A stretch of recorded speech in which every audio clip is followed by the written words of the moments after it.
تمام. لسه الكولوجي مش عارف ليه الرسول استخدم الدبابات في فتح الطائف ولا عرفت؟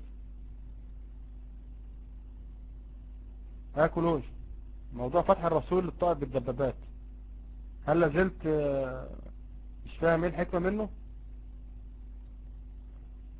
كنت سمعتك بتكلم اخويا الاسلام اتحدث في الموضوع دوت وانا جيت كده على جنب يعني ما رضيتش اتكلم بصراحة.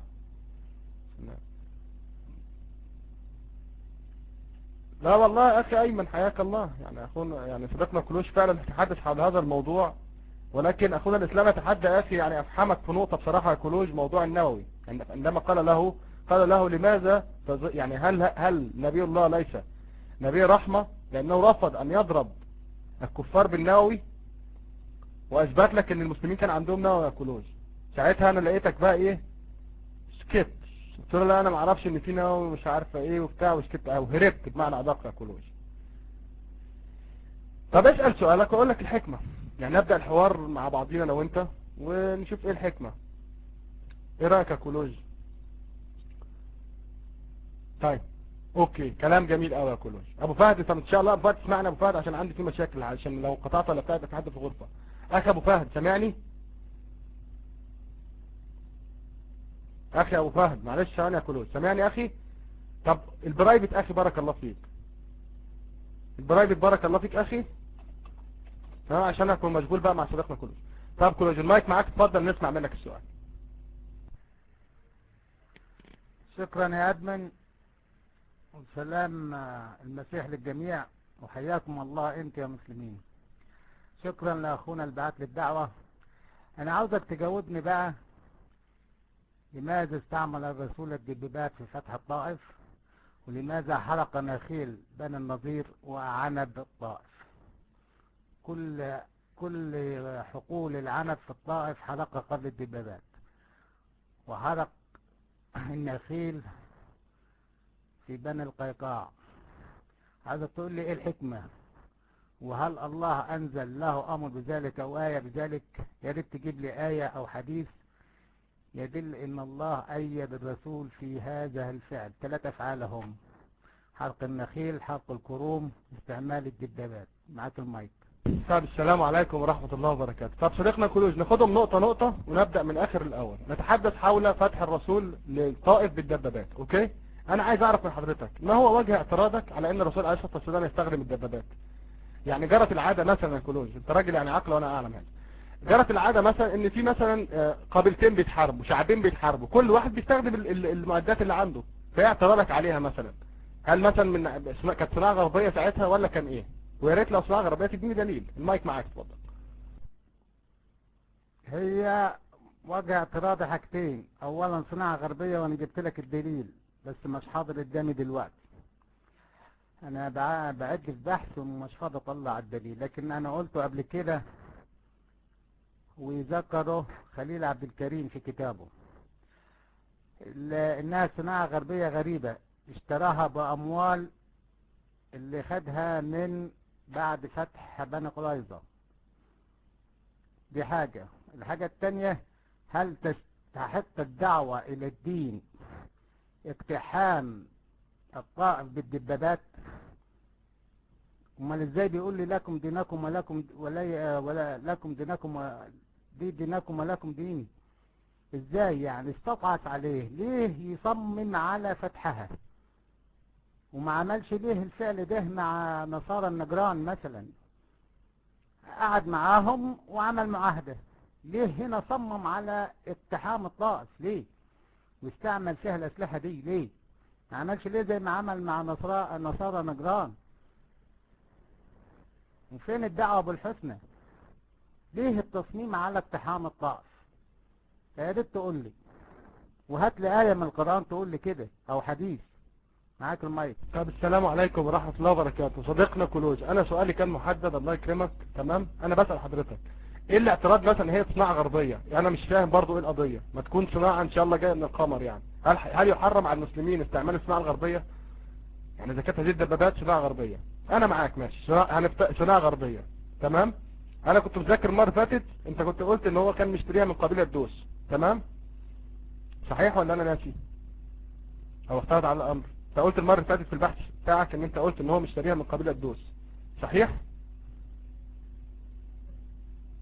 ما اعرفش يا اخي ايمن، انا عايز افهم منه ايه الموضوع يعني، عشان خاطر الموضوع انت يعني عارف اخي ايمن، عشان الموضوع يبقى ماشي كده يعني التطور بتاعه طبيعي، ونقدر نفهم اللي قدامنا عايز يقول ايه بالظبط، ونديله اجابه شافيه، لان احنا يعني هنفترع على الله كذب يعني، اقول كلام او اديله اجابه مش اللي هو عايزها، يقول لي انا عايز كذا. انا عايز الموضوع فعلا يوضحه لي.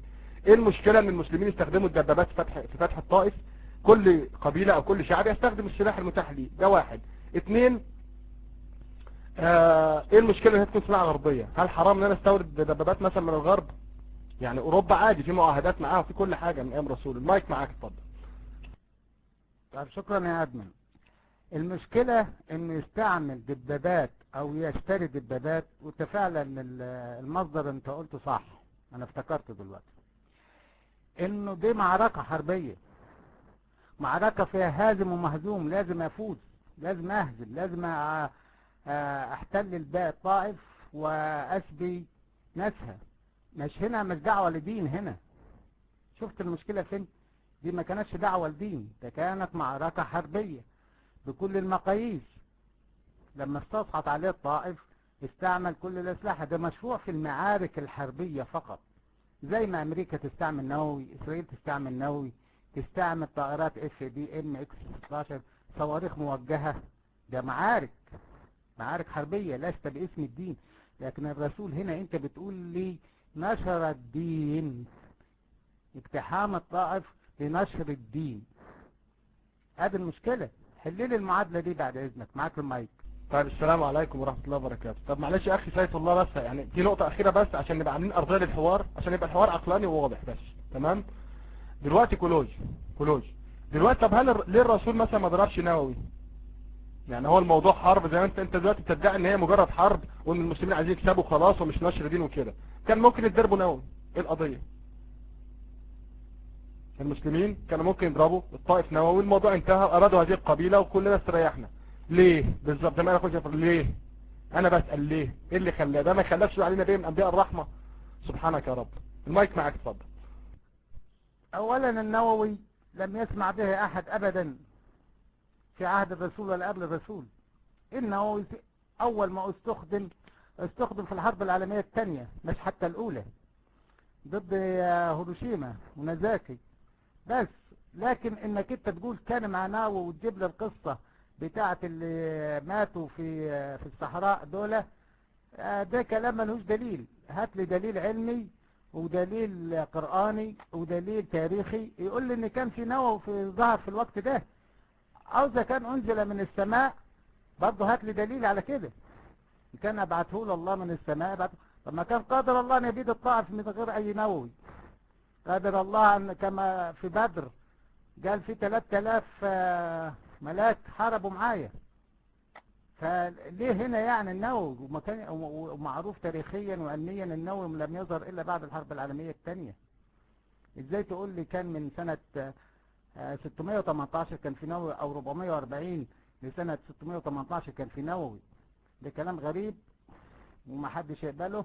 ويا ريت لو عندك دليل هاته ونشوف. معاك المايك.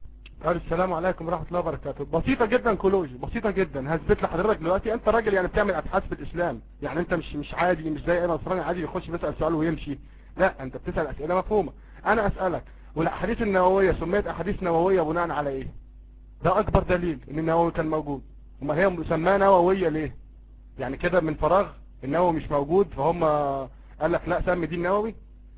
المايك مع حضرتك، اسمع منك، وانت راجل بدل ده انت باحث، انت فاهم اللي انا بقوله وعارف اللي انا بقوله، واكيد قريت الاحاديث النوويه. المايك مع حضرتك اتفضل. انا بتكلم عن 40 نوويه. المايك معاك. الاحاديث اللي انت بتستشهد بيها انا ذكرتها لك، بس ما انا بقول لك مش حاضره قدامي دلوقتي.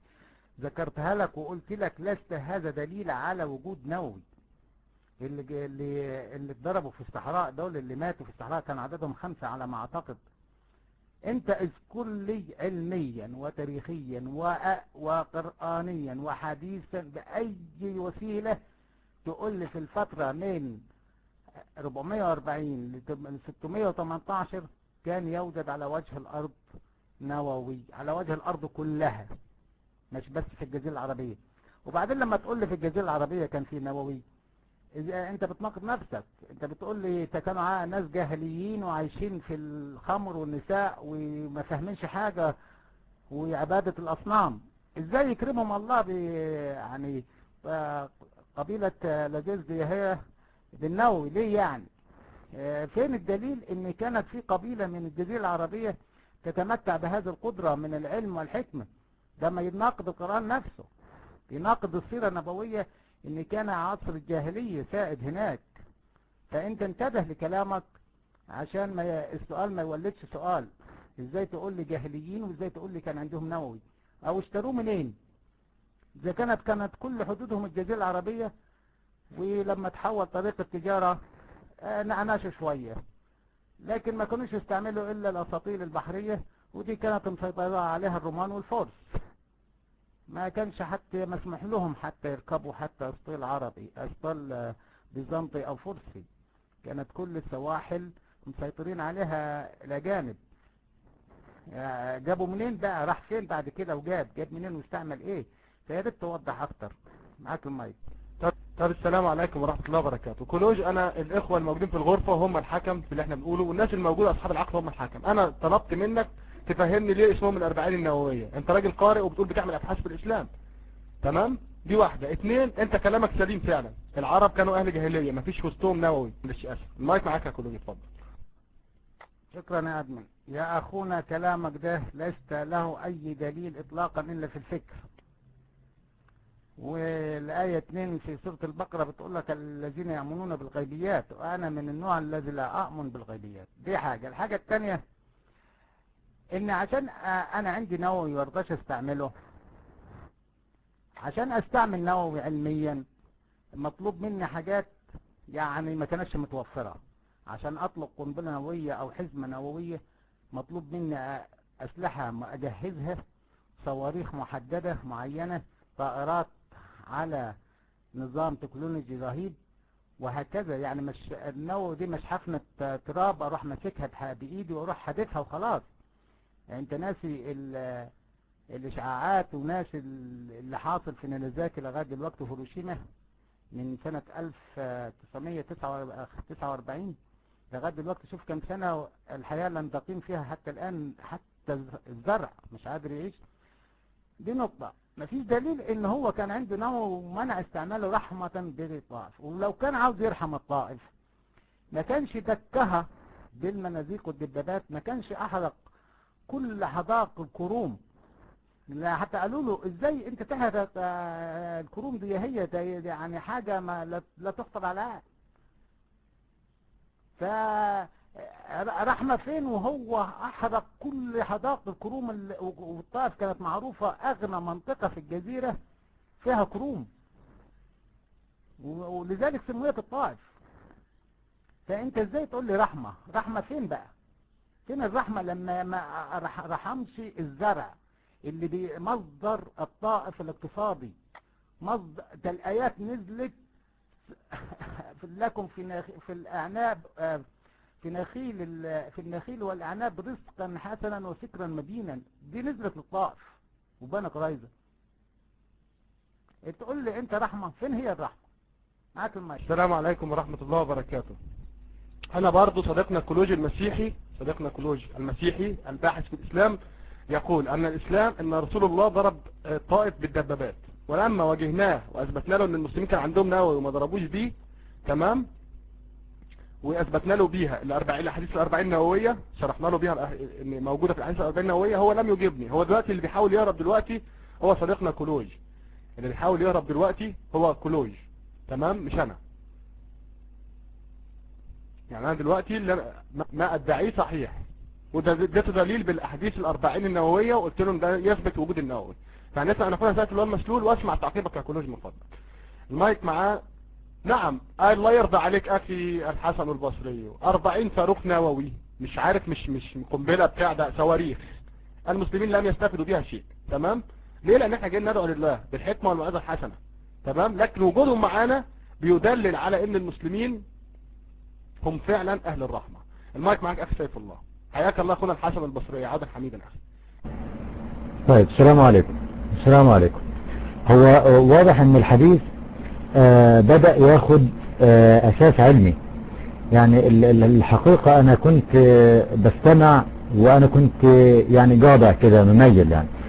اول ما بدأت وجدت الضيف كولوج بيتحدث باسلوب علمي، واضح ان الحقيقة قارئ يعني متبحر في علوم او فروع العلم المختلفة. فمباشرة وجدت نفسي ان انا جلست احتراما، لان واضح ان الموضوع هياخد صورة جادة جدا. متشكر قوي كولوج، ثانك يو سو ماتش. يعني واضح فعلا ان حضرتك انسان متعلم ومتبحر في العلم. متبحر دي يعني مش مجرد ان قرأت مثلا كتاب بصورة عابرة او كده، لا ده انت بتعمل ابحاث. واضح ان انت بتعمل ابحاث يعني. طب تمام. بس انا ما عجبنيش في في كلامك حاجة واحدة، ان انت انكرت اللي ابن الفاروق قاله ان كان في نووي، وجاب لك حديث يعني او حاجة واضحة جدا للعيان ان الاربعين النووية دي بتدل على ايه؟ على وجود 40 صاروخ نووي. وقد تكون يعني احنا لا نعلم هل كانت عابرة للقارات ولا كانت قصيرة المدى. دي الحقيقة مفيش شيء ذكر بالتفصيل عنها يعني. النقطة الثانية كانت عابرة. الحقيقة انا ما قريتش لان في النقطة دي المدى بتاعها كان قد ايه. بس اللي انا عايز اقول لك ان كان في نوع، كان في ذر كمان يعني. برضه بجيب لك المصدر. انا لما بتكلم مع انسان متعلم وباحث زيك يا ضيفنا كولوج، يبقى لازم الواحد بيتكلم بالدليل. فعلشان كده انا بجيب لك الدليل. الدليل الاول انت انكرت اللي هو بتاع الاربعين النووية، اللي هي واضح ان طبعا بتتكلم عن 40 صاروخ نووي ملهاش حل تاني يعني. اذا الذرة ايضا كانت موجودة. والسؤال الاخير بقى، من اكبر المعجزات ان الرسول عليه الصلاة والسلام فتح الطائف بالدبابات، والدبابات دي ما كانتش مصفحة، ولم يثبت التاريخ ان دبابة واحدة اعطبت، ما حصلش اعطاب خالص. ده مش دليل ان معجزة؟ ده يعني دي قدامك لا تعبر عن معجزة؟ وان كانت لا تعبر عن معجزة فاثبت لي ان الدبابات كانت مصفحة. ويا ريت نتعلم منك، لان واضح ان انت قرأت في الموضوع ده بصورة متبحرة. وعشان حتى الحوار يكون علمي يعني. انا الحقيقة اول مرة احضر حوار بالنوعية دي. طب اتفضلوا معاكم اللاقط، ويا ريت اسمع اجابات علمية محددة عن هذا الموضوع، وخصوصا ان انا قدمت ادلة علمية. طب اتفضلوا معاكم اللاقط. السلام عليكم ورحمة الله وبركاته. حياك الله اخونا سيف الله المسلول. واخي يعني اسئلتك كويسة اخي، بس انا مش معاك في النقطة الاولى اللي انت كنت اتكلمت عنها يعني. الموضوع هو اثبت او مش فاهم يعني اثبت ازاي. عموما المايك معاك يا كولوج، اتفضل. شكرا اخونا الادمن، وشكرا على الاستاذ. Answering Christians Propaganda. صرف الله هذه المادة الصوتية من أسمع إنتاج كنت بسمع. غرفة الرد على شبهات النصارى. الكلام لا يؤخذ بالمعنى الحرفي او بكلام حرفي. الكلام بدون انت دايما تقولوا هات الدليل على كذا، هات الدليل، هات الدليل. احنا دلوقتي امام حقيقة تاريخية علمية دينية لا تستحق الجدل. الادوات الحربية اللي جابها كانت جديدة على العرب، كانت جديدة على العرب، لم تشهدها شبه الجزيرة العربية في ماضيها وتاريخها جميعا إلا عند الطائف. فهل يعقل منطقيا إنني أأتي لأمة جاهلة تغرق في الظلمات في بحر السكر والنجاسة والعبادة الأوثان والأصنام؟ 300 مكة كانت مدينة مكة الوحدها كان 36 مكة فقط. كل الجزيرة العربية كان 300 مكة، كل يعبد الأصنام. هل يعقل إن ينزل النووي من الله بالمنطق؟ لما كان قابل الله أن يستعمل أي أسلوب آخر، لماذا النووي يعني؟ لماذا النووي؟ تقول لي 40 صاروخ نووي. دي حاجة. الحاجة التانية، بعد وفاة الرسول ال40 واجتمعوا في الفساد. طب السلام عليكم ورحمه الله وبركاته. كولوج معلش اسف تنقيتك الكولوج، انت عارف ده مش اسلوب يعني. انا عايز حضرتك بس تعلي الصوت عندك، الصوت مش مسموع، مش سامعين من حضرتك حاجه. يا ريت تعلي الصوت عندك لان الصوت في الاخر خالص مش عارف انت قلت 300 مكه ولا قلت ايه. فيا ريت احنا وقفنا عند كده، اللي باقي ما سمعناهوش عشان نستطيع الاجابه. سامعني كولوج ان شاء الله؟ نعم اخي هم 350 مكه. نعم هو يقول تقريبا حوالي، هو قال حوالي يعني الصوت ما كانش واضح. المايك معاك يا كولوج، اتفضل حضرتك. يا ريت الموضوع 300 ولا 350. المايك معاك. طب شكرا اخونا. هو الرقم الاجمالي 360 كمان، لكن في مكة لوحدها كان 36. انا بتكلم على شبه الجزيرة العربية كلها في ذلك الوقت. فده يعني منطق مقلوب. هنقول ابعث الله، ارسل الله النووي الى الرسول، والرسول برحمته لم يستعمله. طب لماذا ارسل الله؟ ارسله ليه؟ للتخويف؟ هو ما خوفهمش، ما قال لهمش انا معايا نووي هبيتكم. حاجة سرية بينه وبين الله. الله يقول له خد نووي بيد الطائف باللي فيها وحواليها كمان، وبعد كده هو برحمته يرفض امر الله. اي منطق اقبله يعني ولا اقتنع بيه؟ دي حاجة. الحاجة التانية، راحوا فين ال40 صاروخ النووي دول الحديث بعد وفاة الرسول من بعد 63 سنة؟ راحوا فين؟ الخلفاء الراشدين لم يذكر احد. اذا كانوا هم جابوا القرآن وصححوه، فلم يذكر احد اي شيء عن ال40 صاروخ. بلاش من كده.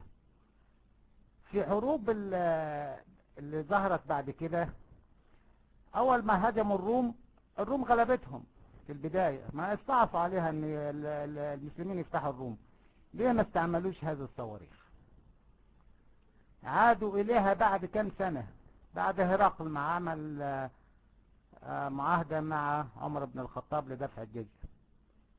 ليه ما استعملش النووي في اول مرة؟ ليه قبل بالهزيمة وتراجع؟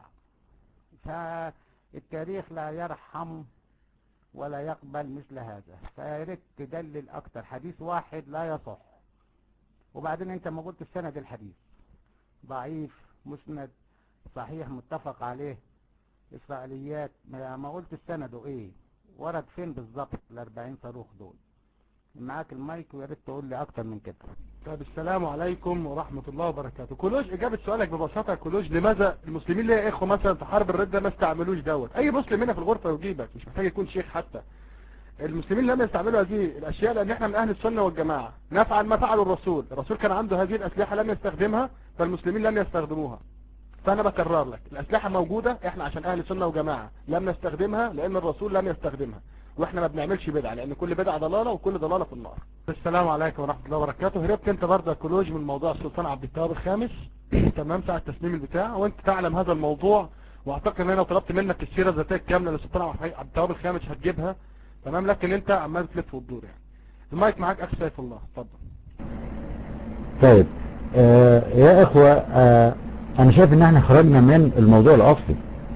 يعني الموضوع الاصلي كان عن موضوع الدبابات اللي استخدمها الرسول عليه الصلاة والسلام، وموضوع النووي وموضوع الذرة، وانتقلنا الى اشياء حديثة اللي هو هتلر وكده، رغم ان هو ثبت تاريخيا فعلا ان هو اخذها بسبب خطأ السلطان عبد التواب الخامس، ولما اعطاها له علشان بحجة ان هو يعني المسلمين غير مصرح لهم باستعمال اسلحة دمار شامل، وقال لك طب خلاص الكفار يستخدموها. هو طبعا احنا كلنا مغلطينه في الموضوع ده، لكن عايز نرجع للموضوع الاصلي. وانا بتكلم دلوقتي انا بحاسب على الالفاظ، لان انا واضح ان بنتكلم مع انسان بيتحدث باسلوب علمي خارق. يعني الاستاذ كولوج واضح ان له ابحاث، يعني مش قارئ عادي يعني، وبالتالي لازم متشكر قوي كولوج. يعني انا فعلا ليا شرف ان احنا نتكلم مع واحد زيك، واضح ان انت ابحاثك متعمقة شوية، وبالتالي فلازم الواحد يحاسب على كلامه. فعلشان كده ارجو ان احنا نركز في موضوع واحد، وهو موضوع الدبابات. ورغم ان انت ما جاوبتنيش، هو طيب ما احنا هنوصل لموضوع الحقائق العلمية وما حدث للسلطان عبد التواب الخامس بعد ما نركز على الموضوع الاصلي، وهو استخدام الدبابات في غزو واقتحام الطائف. وما جاوبتنيش على عدة اسئلة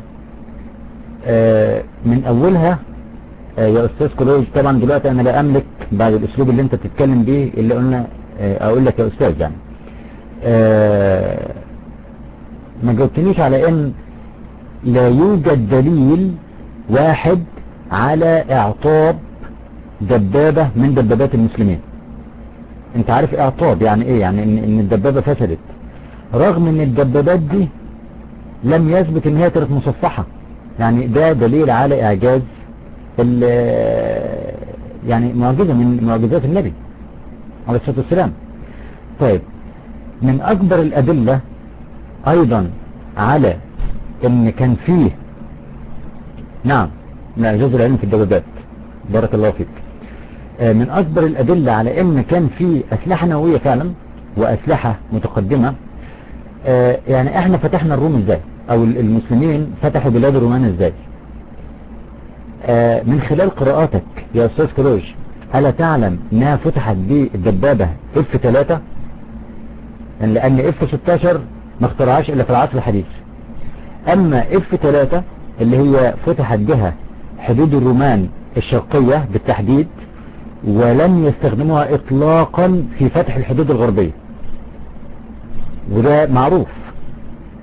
يعني كل واحد حتى مبتدئ في قراءة العلوم العسكرية بيعلم ذلك، ان الدبابات F3 استخدمت في فتح الحدود الشرقية فقط، ومع ذلك لا يوجد اي دليل على استخدام اسلحة الدمار الشامل اطلاقا.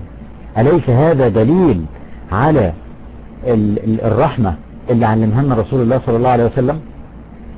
فإذا كان عندك أي دليل أرجو أن احنا نعرفه على استخدام أسلحة دمار شامل، ده السؤال الأولاني، على أسلحة دمار شامل في فتح الحدود الشرقية، أنا بقول لك لم تستخدم. وهات لي دليل أن الحدود الغربية فتحت باستخدام F16.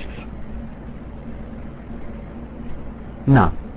طيب وبالإضافة أيضا اللي هو السؤال الأخير، رجاء من خلال علمك ان اعرف هل الدبابات اللي فتحت بها الطائف كانت مصفحة ولا غير مصفحة؟ يعني لها حمايات ووقاية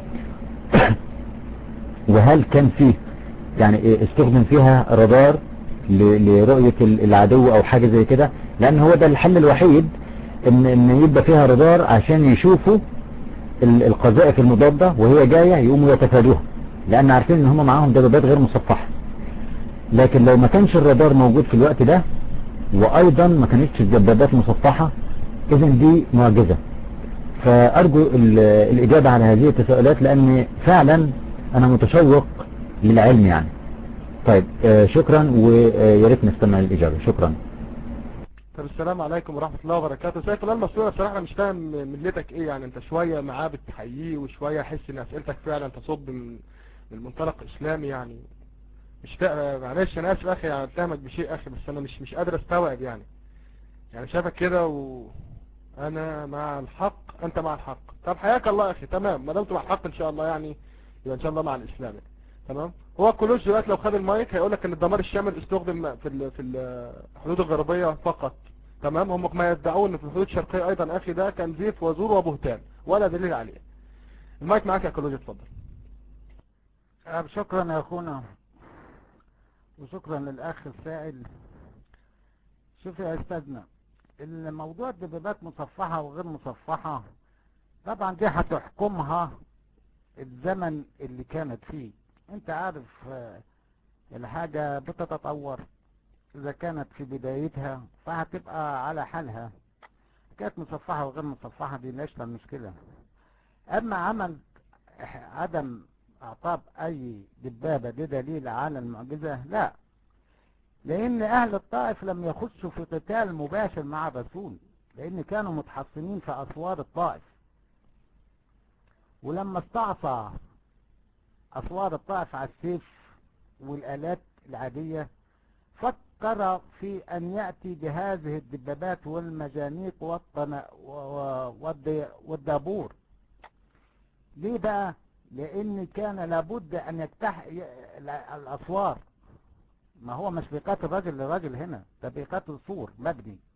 والطائف كان مشهور عنها أسوارها منيعة جدا، وكانت مبنية بطريقة ما فيش حد يعرف يتسلقها، ما فيش حد يعرف يطلع فيها. حتى الدبابات لم تقدر على اقتحام الطائف، لذلك لم تعطب ولا فيش دخول هجوم ولا ما حصلتش معركة. الناس متحصنين وعارفين ان الحصون دي هتحميهم، ورسول معاه مجموعة بيحاولوا اقتحام هذا الحصون. فالقتال من طرف واحد هنا، ما كانش فيه دفاع. واللي خلى ان الدبابات قعدت 4 ايام تطلب انها تضرب، امر الرسول باطلاق النار لمدة 4 ايام و4 ليالي، برضه ما فيش فايدة.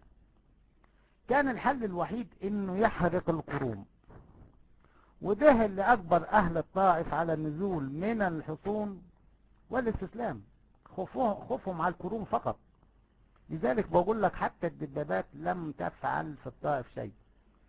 لما استعمل نفس الاسلوب اللي استعمله مع بني النضير واحرق ناخلها، فقال لك نحرق قرومها، امر بقطع القروم واحرقها. هنا ذو الطائف هنا قال لك لا، الكروم دي هي عزيزة عليهم وكانت مصدر رزقهم وهي حياتهم الاقتصادية وكل حاجة، فعزت عليهم فخرجوا من الحصون مستسلمين. يبقى ما تقوليش ليه اعطاب ومش اعطاب، لان ما كانش في مواجهة متكافئة نهائي بين الكلام ده. بيحصل خسائر في الطرفين لما تكون مواجهة بين جيشين او بين فريقين ايا كانوا، لكن هنا ما كانش في مواجهة، كان في حصار، ضرب نار من طرف واحد، ثم حرق الكروم كلها.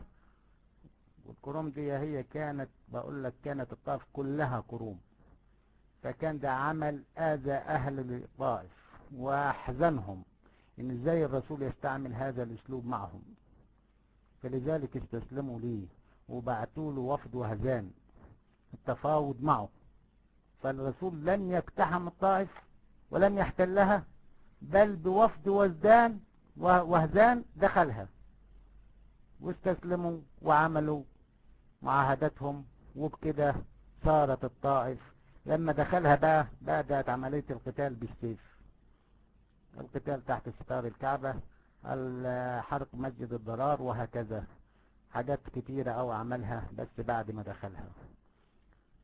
فياريت تكون الإجابة وصلت أخونا العزيز ومعك المايك. طب السلام عليكم ورحمة الله وبركاته. طب كلوش بقى، لو أنا بقى قلت لك بقى إن كلامك غلط، إيه رأيك بقى كلوج إن في دبابتين عطلوا، تمام؟ والدليل يا كلوج إن في 8 قتلوا على ستار الكعبة. تعلم عنهم شيء يا كلوج؟ تعلم عنهم شيء؟ كان في 8 عند ستار الكعبة و2 عند بيت أبو جهل، تعرف عنهم حاجة؟ اكتب لي واحد لو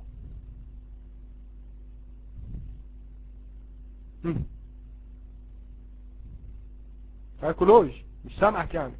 واحد، كلام جميل قوي. طيب ال8 دول يا كلوج مش هم دول قلنا لك ان دي كانت القوات الخاصه بتاعت قريش اللي عملت الدبابتين، فجرت دبابتين المسلمين، او مش فجرتهم بصراحه، هي يعني خلتهم ما ينفعوش للشغل، تمام؟ فانا دلوقتي شايفك وانت بترمي الكلام بتقول استار الكعبه، انا عارف انت جاي في ايه يعني، خد بالك انا برضه معاك على نفس الخط يعني، انت اذا كنت انت يا استاذ فاحنا اساتذه برضه. فال8 اللي عند ستار الكعبه اللي اتقتلوا على ستار الكعبه ومعاهم 2 عند ابو جهل اللي هم 10 اللي انت عارفهم دلوقتي، تمام؟ دول اتقتلوا ليه؟ اتقتلوا يا اخوه لان قسموهم مجموعتين، دول كانوا القوات الخاصه بتاعت قريش، وطلعوا القوات الخاصه دي طلعت سببت عض في دبابتين، يعني كل فرقه منهم كانت تتكون من 5. كان الاول هم 9، كانوا 5 و4 وانضم لهم ابن يحشوم في الاخر، فبقوا 5 و5 عشان برضه بقولها لك ايه بالتفصيل. ابن يحشوم ده اخر واحد انضم، فكان راح الجماعه اللي هي فيها ال6، وده في موضوع يطول شرح انتوا عارفينه طبعا، بقوا 6 رجعوه على ال4، بقى دي قبيله، بقى دول معاهم 5 ودول 5، وهاجموا دبابات المسلمين وتمكنوا من عمل عض فيهم، خد بالك ما دمرهمش، لان الحاجات ديت مش هينه، المسلمين مش سهل تعمل حاجه بضرباتهم. تمام. فانا بقول لك يا كولوج، ليه اتقتلوا العشرة دول؟ الثمانية اللي عند استار الكعبة، والاثنين اللي كانوا عند بيت ابو جهل اللي فيهم ابو يحشى. المايك معاك اتفضل. لو حبيت اجاوبك الاجابة الصريحة بدون زعل اكتب لي واحد، لو حبيت ما جاوبكش عشان ما تزعلش اكتب لي 2.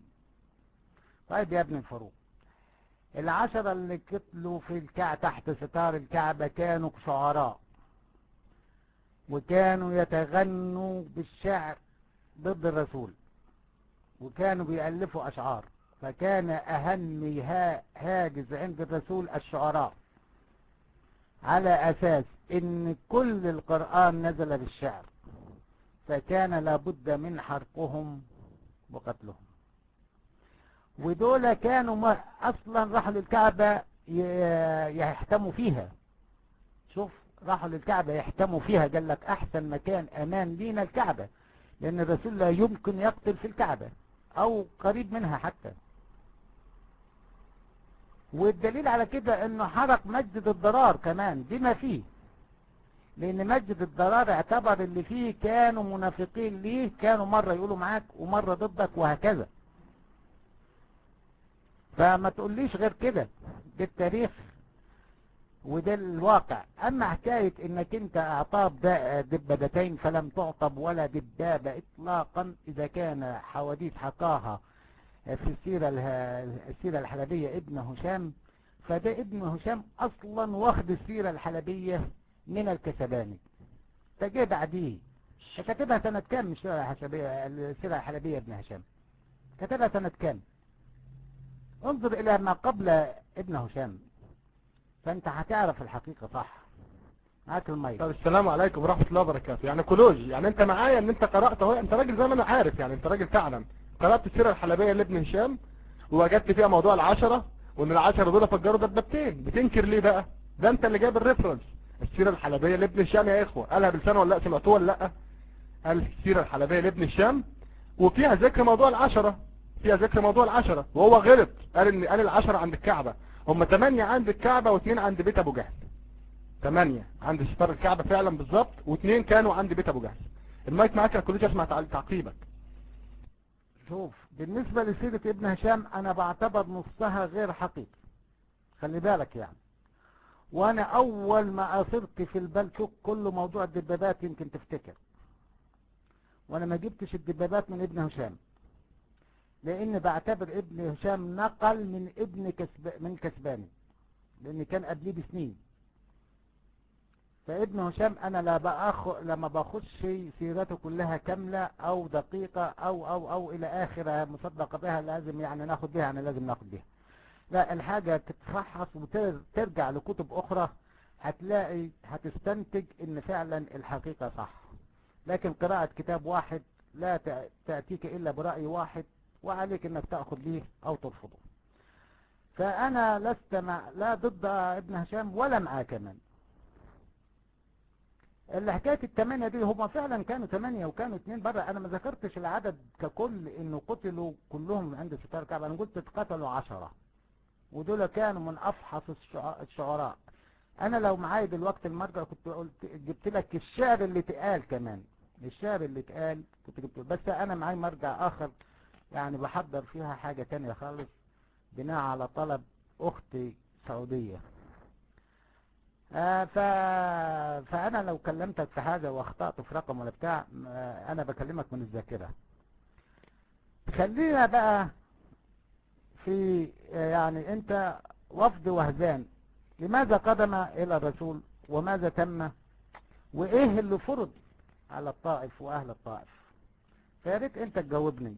معاك المايك. السلام عليكم ورحمة الله وبركاته. طيب يا كولوج، بس قبل ما نخرج من الدبابات هقول لك وفد وهدان ايه ظروف. تعرف طبعا ان وهدان دوت كان يعتبر يعني زي عظيم يعني في قريش او كده. تمام، اكتب لي واحد عشان بس نقطة بنقطة مع بعض. وهدان ده كان احد عظماء قريش، وكان اللي يناسب مايك بليز في غلطة.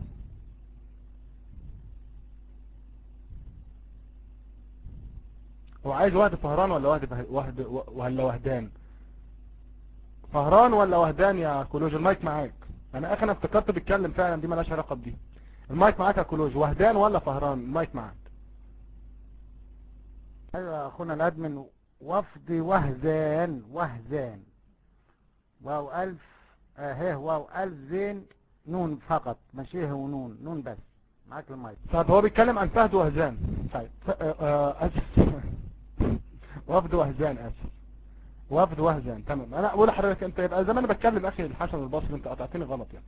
انت تعلم ان وهزان دوت من كبار اللي هم الناس اللي هي المعتبره في قريش، تمام يا كولوج؟ يعني من الناس المعتبره زي ابو الحكم عمرو بن هشام، وهزان بن ابو الفضل اللي هو بتاع وفد وهزان، تمام. تمام. الناس كلها بتحاول ان هي تتقرب اليك كإقامة علاقة سياسية مع وهزان، تمام. فايه المشكلة في كده؟ المايك معك. المشكلة في كده ان هذا الوفد هو الذي اعطى محمد دخول الطائف، واتفقوا انه لا يقتل اهلها ولا يسبي نساءها ولا الكلام ده هو، لكن لم يتم ذلك، وفرض على الطائف العشور وعلى الانصار الخروج، وابتدى استيلاء على الطائف بعد ذلك. عرفت فايدة وفد وهزان ليه؟ راحوا له يدين له بالطاعة بالكلام كده، قالوا له خلاص انت تيجي وتبقى معانا وخش الطائف وخلينا سالمين بدون قتال بدون حاجة. تعرف الرسول قال لهم ايه؟ هم قالوا له في حديث: يا رسول الله إن أصل وعشيرة وقد أصابنا من البلاء لا ما لم يخفف عليك فأأمن علينا. يا رسول الله إنما في الحظائر عمتك وخالاتك وحوصلاتك اللاتنا كنا يكفلنك، ولو إننا منحنا للحرس ابن أبي شمر أو للنعمان ابن المنذر ثم نزل منا بمثل الذي أنزلت به رجونا عطفه وعدل علينا وأنت خير المكفلين. الشيماء بنت الحرس قالت الكلام ده وأنت أخت من الرضاعة. لذلك ذهب له وفد لدن ليكف عن حرق الكروم يا أستاذنا، ليكف عن حرق الكروم، لأن كانت كل أراضي الطائف كروم. استسمحوا بهذا الكلام،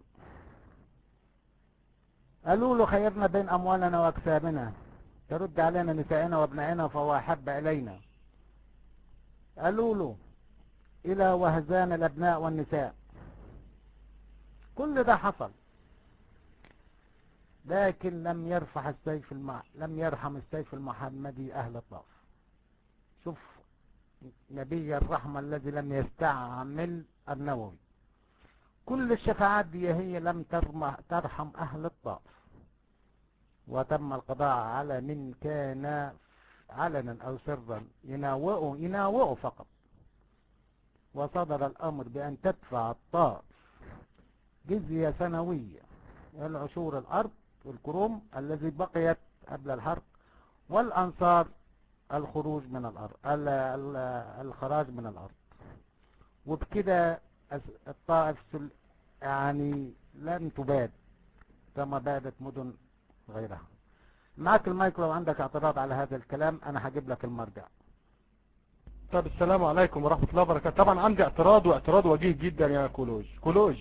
وهذان نفسه ما كانش حاضر، ما كانش موجود، ازاي يقام يعني يفتوا والكبير بتاعه مش موجود؟ المايك معك، اقنعني بقى بديت كده. واضح يا اخوه اللي عايز اقوله؟ حياك الله اخونا حبيب رشاد، كيف حالك يا اخي؟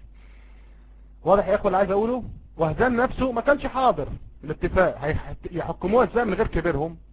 دي يعني نقطة مش في صالحك خالص. انا سبتك براحتك تقول اللي انت عايزه، تمام؟ المايك معاك. واقرا برضه راجع السيرة الحلبية لابن هشام، هتلاقي الموضوع ده فيها. المايك معاك، اتفضل. استاذ انا بقول لك وفد وهزان برئاسة سيد وهزان، سيد بتاعهم. الاستسلام او الاسلام، وكمان دفعوا له 100 من الابل، اذا كان سيرة ابن هشام ذكرت ذلك او لم تذكر. ايه رايك بقى؟ ما اعرفش ان كانت سيرة ابن هشام ذكرت كده ولا لا. من هنا حتى نزلت لهم آية في القرآن: المؤلفة قلوبهم. الذين ألف قلوبهم أو مؤلف قلوبهم، لأن قسم العطايا وأعطى المنح للمؤلف قلوبهم من الطائف وحنين وقريبة. فما تقوليش ما كانش، والكلام ده الإنشاء ده بلاش منه. اتكلم معايا بالكتب. معاك المايك. السلام عليكم ورحمة الله وبركاته. كل انا بتكلم من كتب ورجعت قلت لك السيرة الحلبية لابن هشام صفحة 57 ثواني 57 السطر 1 2 3 4 5 6 السطر السابع الصفحة شمال. السيرة الحلبية لابن هشام صفحة 75 السطر السابع الصفحة شمال. تمام كده كلوج؟ بقول لحضرتك ولم يكن هوزان نفسه موجود. هوزان شخصيا ما كانش موجود. ازاي المسلمين يعملوا حاجة زي دي؟ ازاي وفد هوزان ما يقدرش ياخد قرار من غير الكبير بتاعه، لازم يستشيروا كبيرهم. هو هوزان اونطه، وفد هوزان اونطه يعني. المايك معاك اخ سيف الله المسلول، واسمع منك يعني اديتك الريفرنس اقراه وارجع لي. المايك معاك يا سيف الله المسلول، حياك الله. طيب حياكم الله، حياكم الله جميعا. طيب استمرارا للحوار العلمي مع الضيف المتعلم المثقف المتبحر، يعني الاعتراف بالحق فضيلة. الضيف كولوج رغم ان له دين اخر، لكن يا اخواننا لازم نعترف بالحق. يعني لما انسان يكون متبحر في العلم لازم نحترم ده مهما كان اتجاهه ومهما كان دينه. دي حقيقة يعني. فتحية لك يا سيد كولوج. بس لاني حاليا بعمل بحث، فأرجو أولا قبل أن أسألك سؤال أرجو أن أستفيد منك في عدة نقاط. أولا كم مكة كانت في الجزيرة؟ يعني أريد أن أتأكد من الرقم. هل 350 مكة في الجزيرة العربية ولا 360؟ فيعني أرجو ذكر ذلك صراحة حتى يكون الموضوع واضح للبحث. يعني الموضوع الثاني، كم يوم استغرق اطلاق النار بين الطرفين في الحرب على الطائف؟ لا انا اريد ان اسمعها، لان مش عارف التكست احيانا بيدخل الناس بيعملوا عليها هاكينج، فاحب اسمعها. في كتاب اسمه الصريح في استحالة الصحيح، اكيد انت قريته. كتاب الصريح في استحالة الصحيح هو كتاب مشهور جدا. تمام. والكتاب ده تم طبعه بالتحديد او تم كتابته سنة 3511 هجرية ليس ميلادية. تم كتاب يعني عشان بجيب لك حتى تاريخ الكتاب بالظبط 3511 هجرية. كتاب الصريح في استحالة الصحيح. فيه حديث ده موجود فيه واضح جدا طبعا عن شرحبيل، حتى بجيب لك السند بتاعه، عن شرحبيل ابن عبد الله عن عبد الرحمن بن تامر عن عمرو بن وائل عن شريقيل ابن حذينفر. الكلمة مش واضحة قدامي. انه قال: حاصرنا الطائف 4 ايام بلياليها ولم يتم وقف اطلاق النار لحظة واحدة بين الطرفين، ورغم ذلك لم يأمرنا رسول الله صلى الله عليه وسلم باستخدام الأسلحة النووية ولو مرة واحدة. والحديث واضح جدا في صفحة 511. فأرجو التعليق من حضرتك إذا كان في أي اعتراضات على هذا الحديث. طيب شكرا ومعكم الله. السلام عليكم ورحمة الله وبركاته. أخي بارك الله فيك. أخي سيف الله، ممكن رقم الصفحة تاني؟ بارك الله فيك. أنا قلب عليه الدنيا من الصبح. قلت 512 ولا قلت إيه يا أخي؟ قلب عليه الدنيا من الصبح أنا أساسا يعني 511. جزاك الله خير يا أخي. جزاك الله حبيبي. طيب المايك معاك يا كولوج، نسمع منك وبعدين أعود لك بقى. المايك معاك. شكرا اخونا الادمن، وشكرا كثير للاخ السائل. حصار الطائف بدأ في 8 هجرية في شهر ذو القعدة 8 هجرية التي تعادل 630 ميلادية. استمر لمدة 17 يوم للحصار. بعد كده بدأ، بعد ما جاب الدبابات من بني دوس، بدأت 4 أيام يطلق، وفعلا يطلق النار.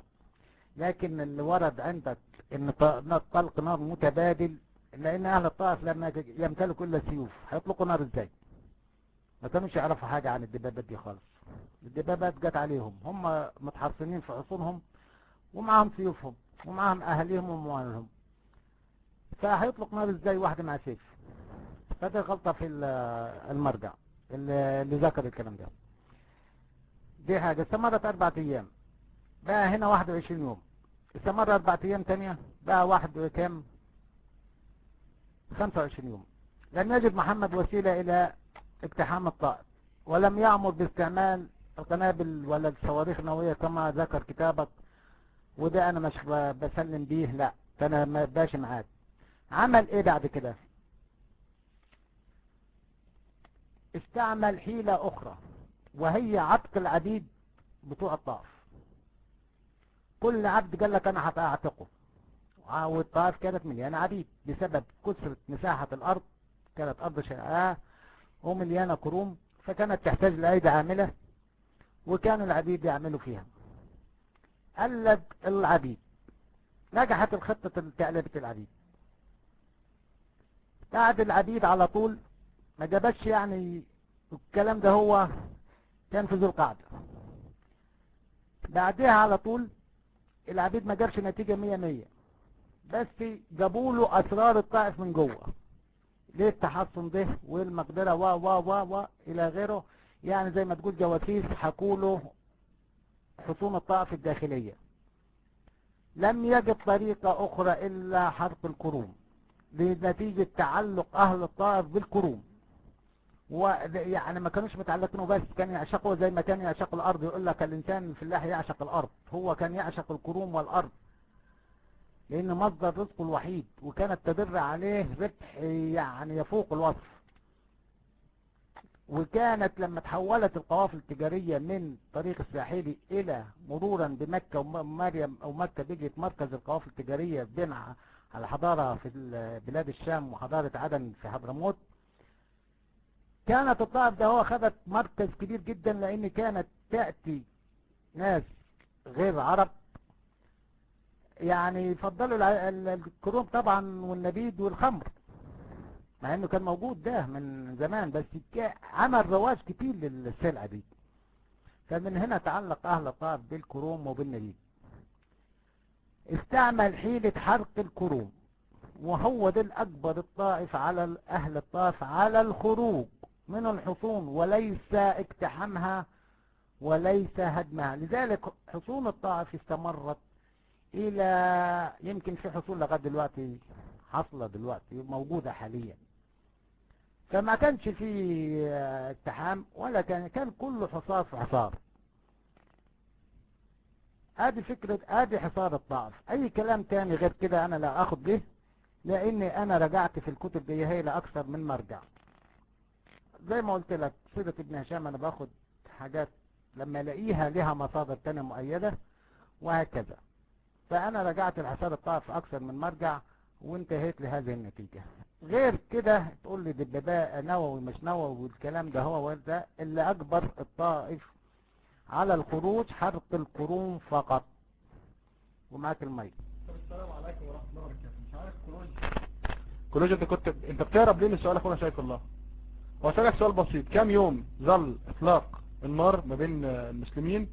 تمام. وسألك على كتاب الصريح في استحالة الصحيح، كتاب الصريح في استحالة الصحيح، يعني حالك الى المرجع صفحة 511. وسألك سؤال: كم يوم ظل اطلاق النار، وكم مكة كانت توجد في هذه الفترة؟ انت كنت قلت 300، فالراجل عايز يتأكد منك. المايك معاك كام يا كلوجي؟ يا ريت تجاوب على اللي بيسأل عنه بس. انا جاوبت يا ابن الفاروق. انا قلت حصار الطائف بدأ من ذو القعدة في 8 هجرية 630 ميلادية، وبدأ في أول حاجة 17 يوم، استمر 17 يوم أولا، تضيف عليهم 4 أيام اللي هم القتال اللي أنت بتحكي عليهم دول، اللي حصل فيه اطلاق نار، وما كانش فيه اطلاق نار، وقلت ان الطائف كانت لا تمتلك الا سيوف اهل الطائف، فجابوا منين اطلاق النار؟ اطلاق النار كان خارجي باستعمال الدبابات والزناديق والمناجير، فكان خارجي، كان جاي من محمد وجيشه، وهم ناس متحصنين. اطلقوا النار ايه؟ مفيش اطلاق نار حصل خالص، تبادل اطلاق النار ما حصلش. اذا كان بعض الكرات اللي كانوا يحطوها بالنبال كده ويولعوها ويضربوها زي السهم كده، ممكن نعتبر اطلاق نار يعني. وبعد كده 4 ايام اخرى، يعني الاجمالي 8 ايام مع 17 يوم في الاولانيين، يبقى 25 يوم. في ليلة هم 24 بالتحديد، يعني نقدر نقول 25 في هذا الوقت بالذات. بعديها امر باطلاق بعتق العبيد الطائف.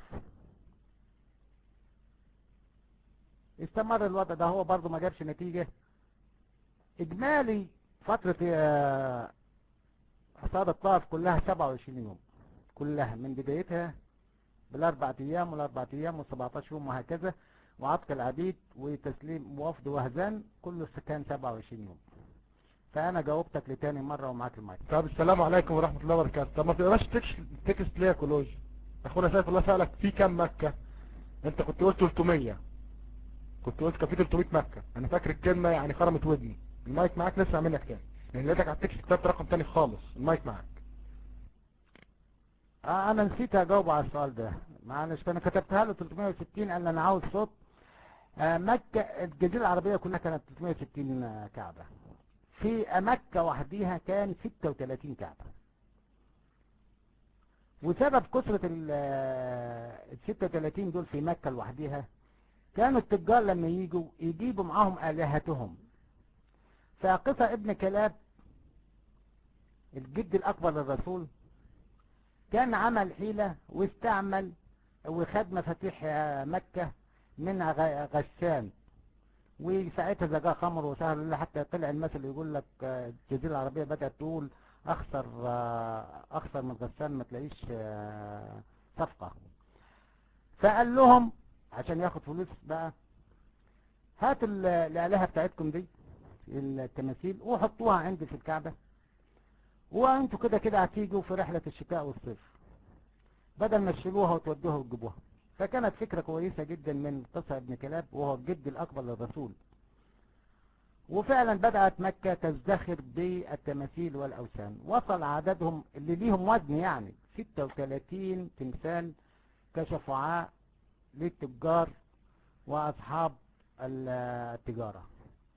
وكانوا يجي في الموسم بتاعهم يفتح لهم مكة ويتعبدوا وهكذا. فدي فكرة وجود 36، بدل ما تقول لي اتوجد ازاي ال 36 دول. وكان فيهم هبل بقى اللي اتدرس في التاريخ، اللي كان اصلا معبود سماف ونفلة، وكان صنم معبود جدا، حتى الكتب السيرة ذكرته وحتى الافلام بتذكره ان الرسول راح هدمه. وفعلا الرسول راح هدمه، اللي كان ليه منزلة كبيرة جدا عند اهله. معاك طب كلوج، معلش يا كلوج، ممكن تقول لي عشان انا في اختلاف على الامر كده بين كعبتين. انا عايز دلوقتي تقول لي اسماء الالهه اللي ما تيسر، طبعا مش اكيد حافظ 36، بس انا عايز اسم بعضهم. المايك معاك، اتفضل بس اعمل لك الاسماء عشان في سؤال يعني مترتب عليهم سؤال جامد جدا. المايك معاك. شوف، انا هذكر لك على قدر ما اقدر الالهه. اول اله ظهر في ارض الجزيره العربيه كان اله القمر، وده كان جاي اصلا منحدر من الاشوريين. علاقه القمر بالاله ده كانت علاقه. السلام عليكم ورحمه الله وبركاته. معلش كلوج، اسف طريقتك. كلوج انا عايز اسماء فقط عشان انا في سؤال في دماغي، انا مش عايز تفصيل الهه، انا عايز الاسماء عشان في كعبتين دلوقتي. يعني انا في سؤالي على كعبه معينه من 36، فانا دلوقتي في محتار بين حاجتين، فانا عايز اتاكد بس من اسماء الالهه فقط. المايك معاك، عايز اسماء الالهه، اتفضل. اسماء الالهه كتيره، في ساف ونفع، وفي اللات والعزه، وفي مناي، وفي هب، وفي النجم، وفي الحجر الاسود. كل ده اسماء. لكن كعبة مكة هي اللي كانت مسيطرة. انت عاوز تقول يعني كانت في كعبات كتيرة، لكن اشمعنى كعبة مكة؟ قلت لك مركز مكة التجاري بعد ما تحول طريق التجارة هو ده اللي اداها الهام. وكعبة مكة خدت شهرة اكتر وقدسية اكتر بعد ما جه ابرهة في 571 حب يهدمها. فحصل وده ذكره ابن هشام ان انتشار مرض الجدي فيه والطاعون وبركة الفيلة. وكان قصة ابن كلاب هو راح وشوش الفيل وقال له ارجع الى حيث اتيت او ابرك في مكانك لا تتقدم الى مكة وتهدمها. وفعلا ده حصل، لكن كل كتب التواريخ تأكد ان بسبب المرض اللي انتشر بين ابرهة وجيشه لا ما قدرش يواصل.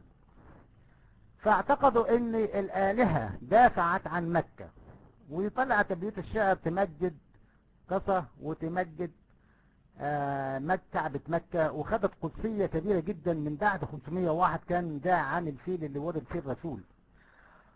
وساعتها ظهرت موضوع رجم الإبليس، لأنه كان القائد اللي ماسك الفيل ده اسمه درغم، فقالوا ارجموه. وطلعت الروايات بالبلد كده زي ما يقولوا زي لواءات عنتر وزي لواءات ابو زيد الهلالي، طلعت على قصة انه هو والله انقذ الكعبة من ابرهة وجيشه، ونسجوا فيها اشعار كتيرة جدا. ومن هنا جات عملية رجم ابليس، لانه كان القائد اللي كان ماسك الفيل ده الرئيسي كان هو درغم، واترجم برضه كأسطورة ومشيت. لكن أسماء الآلهة كتير جدا، لكن تعدد الآلهة هو المهم. أنا ذكرت لك دول لأن دول ذكروا في القرآن. النجم ما كان آلهة وذكر في القرآن، والنجم وبالنجم تهتدون ذكر في القرآن برضه. شاف ونافلة ذكر، الغرانيق والعلا ذكرت. المجوسية ديانة المجوسية ذكرت، ديانة الصائبة ذكرت، ديانة المسيحية الدستورية ذكرت. كلها آلهة دي، بس كانت في آلهة أكتر من كده لم تذكر. معاك السلام عليكم ورحمة الله وبركاته. مش عايز اطول على الاخوة اللي في الترم، فانا مش هعقب على كلامك دلوقتي، وهندي المايك لاخونا الحسن البصري. سمعني الحسن البصري ان شاء الله؟ اخي الحبيب الحسن البصري تسمعني؟ المايك معك يا اخي، حياك الله. طيب السلام عليكم ورحمة الله وبركاته. حياكم الله جميعا وبياكم وجعل الجنة مثوانا ومثواكم امين يا رب العالمين. اهلا وسهلا بضيفنا المحترم السيد قولوي الذي لم اعهد مثله على البازو. رجل قارئ ويستحق الكلام حقيقة. انا مبسوط جدا وسعيد جدا بهذا الحوار الهادئ المليء بالمعلومات التاريخية. ولكن يا سيد قولوي، انا اعتب عليك في بعض الاغلاط التاريخية التي يعني لم اكن اتوقع انها تسقط منك، ولا اعلم انها سقطت منك سهوا ام عن عمد. يا سيد قولوي، فلا تعلم ان فهران بن ابي شعبون كان على اتفاقية مع وهزان الخائن الذي عقد اتفاقية دولية على تسليم الكثير من الأرض جهات لضرب دبابات رسول الله؟ ألا تعلم هذا؟ ألم تكن تعلم هذا؟ ألم تقرأ هذا في تراث الفراس لأهل الميراث؟ ألم تقرأ هذا في الكتاب الصحيح لشندقة الفصيح؟ كل هذه معلومات موجودة في الكتب، ولا أعلم لماذا أنت لم تقرأها. يعني هذه الكتب موجودة عندك أنت في المكتبة. أنت رجل ليس سهلا. أليست هذه الكتب الكثيرة موجودة عندك يا سيد قولوي؟ لماذا لم تقرأها؟ أعتقد أنك قرأتها وتعمدت أن تسقط منها هذه الحقائق التاريخية. سؤالي لك الآن يا سيد قولوي، سؤالي لك الآن، ألم تقرأ هذه الكتب؟ ألم تقرأ هذه الكتب يا سيد كلود؟ أعيدها عليك مرة أخرى. تراث الفيراث لأهل الميراث. ولو تريد أن أعطيك الصفحة والجزء لأعطيتك ورقم السطر، ولكن أنا أعلم أنك قرأتها، والكتاب الفائق لضرب الثاء. كل هذه الكتب موجودة. ولماذا عقد فهران بن أبي شعبون مع وهزان الخائن هذه الاتفاقية؟ هذه الاتفاقية لقد خان العهد مع سيدنا الرسول عليه أفضل الصلاة والسلام. وهذا كان بتحريض من أبي جهل رأس الكفر الذي كان يريد آنذاك أن يدمر دبابات رسول الله. وهذا كان بتحريض رؤوس الكفر الذين بنوا 36 كعبة. ولكن هل المسلمون يؤيدون هذه 36 كعبة؟ ها؟ وفتح بن شرهوب وسارق بن فارق وحيزبون بن ديدمون، كل هؤلاء كانوا يريدون أن يدمرون دبابات رسول الله. كانوا هؤلاء المضطهدين للإسلام، وقبل الإسلام كانوا مضطهدين للمسيحية. فجاء الإسلام لكي يحمي المسيحية ويصححها ويدعو الناس إلى عبادة الله الواحد، ويهدم 36 كعبة. يا سيد كلوج، اقرأ للعالم هربرت سبنسر الكاتب التاريخي المعروف الذي قال عن محمد رسول الإسلام: كان بإمكانه تدمير العالم ولكنه لم يرضى، الذي كان يمتلك النووي ولكنه لم يكن يرضى أن يدمر العالم لأنه هكذا أحب العالم، فلم يرضى أن يدمر العالم. ولهذا أنت تعيش ونحن نعيش في رخاء. انتهى كلامي، وأقول في نهاية كلامي هذا أن الضيف كلوج رجل محترم يمتلك من العلم ما نعتريه ونفضله على الكثير من الأصدقاء النصارى. فنحن لا نناقش الكثير من النصارى، لكن نحب أن نناقشك لأنك منصف مع نفسك. فيا سيد كلوج، أتمنى منك أن تكون منصف وتذكر هذه الكتب، سأذكرها عليك لآخر مرة. ومن هو فهران بن أبي شعبون؟ اقرأ لفهران بن أبي شعبون وأعرف سيرته الذاتية، وما هي الاتفاقية السرية التي دارت بين وهزان وأبي فهران بن أبي شعبون، والأربجهات التي تمت في السر لضرب دبابات رسول الله.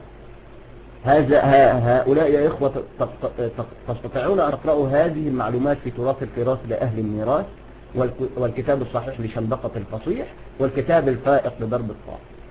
معكم المايك، وبارك الله فيكم وأحسن الله إليكم، وأهلا وسهلا بكل. والسلام عليكم ورحمة الله وبركاته. عليكم السلام ورحمة الله وبركاته. حياك الله شيخنا الحسن البصري، حياك الله أخونا الحبيب، وبارك الله فيك يا أخي، يعني نفض فوق يعني، ولا زلنا نتعلم منك. طيب كلوج، المايك معاك، نسمع من حضرتك يعني لماذا لم تشير لهذه الكتب أيضا؟ أنا لم أقرأ هذه الكتب، وأنا كنت قرأت عنها في كتب أخرى كمرجع، بس الكتب دي مش متوفرة عندي. السلام عليكم ورحمة الله وبركاته. حياكم الله جميعا. هل في صوت يا إخوة؟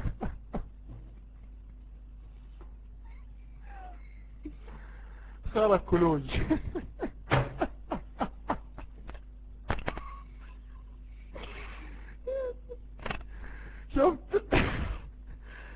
شفت بيقول لك يا حسن بصري